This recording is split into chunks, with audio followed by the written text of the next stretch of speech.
વડોદરા શહેરમાં ગણેશોત્સવ ખૂબ જ ધૂમધામથી ઉજવવામાં આવે છે। ઠેર ઠેર ગણપતિ પંડાલોમાં બાપાની પ્રતિમાઓની સ્થાપના કરવામાં આવે છે।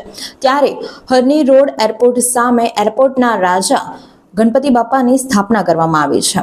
શ્રી મહાકાલ યુવક મંડળના યુવા અને શિક્ષિત સાંસદ ડોક્ટર હેમાંગ જોશી પણ પધાર્યા હતા। શ્રી મહાકાલ યુવક મંડળના કાર્યકર્તાઓ દ્વારા સાંસદ ડોક્ટર હેમાંગ જોશીનું સ્વાગત કરવામાં આવ્યું હતું। શ્રી મહાકાલ યુવક મંડળ દ્વારા છેલ્લા 11 વર્ષથી ગણપતિ બાપા માટીની ઇકો ફ્રેન્ડલી પ્રતિમાઓની મૂર્તિની સ્થાપના કરવામાં આવે છે। એરપોર્ટના મહારાજાના દર્શન કરવા માટે ગુજરાતના મુખ્યમંત્રી પણ આવતા હોય છે। ગણેશજીને માનતા ગણેશ પણ કહેવામાં આવે છે। દર વર્ષની જેમ આ વર્ષે પણ ભવ્ય શણગાર બાપાને કરવામાં આવ્યો છે।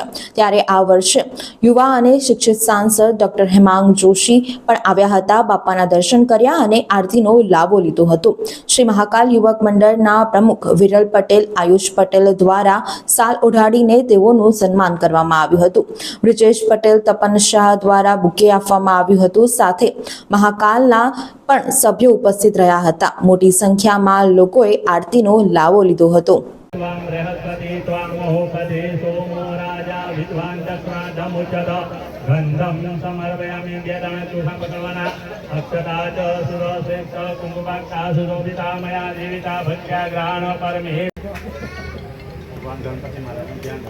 ओम गणानंद्वा गणपति गुहवामहे प्रियानंद्वा प्रियपति गुहवामहे निधिनंद्वा निधिपति गुहवामहे वधो मम आहमजानि गर्भदमातमजानि तुषपकवना गजाननं भूतगणादिसेवितं कपीतकं बहुवरचारुभसनं उमासुतं भूतविनाशकारणं नमामि विघ्नेश्वरपादपङ्कजम्।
વડોદરાના સમાચાર જુઓ તથા આપણી ચેનલને સબસ્ક્રાઇબ કરો અથવા સંપર્ક કરો।